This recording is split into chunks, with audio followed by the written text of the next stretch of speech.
Guys आज म तपाईँहरूले एउटा कपाल कसरी बाँध्ने भनेर एउटा स्टाइल सिकाउँदैछु है त गाइस।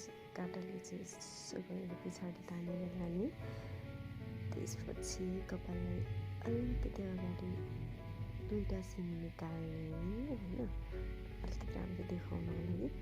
देन आफ्टर अनि अरू बाँकी कपाल मिलाइसकेपछि अनि च्याप्प समातेर त्यसलाई बन्द गर्ने होइन। त्यसरी बन्द गर्ने।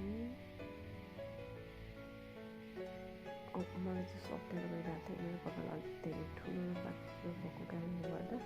सानो कपालहरू छ भने त मजाले गर्न सकिन्छ, तर पनि मेरो लामो कपाल भए पनि तर सजिलैसँग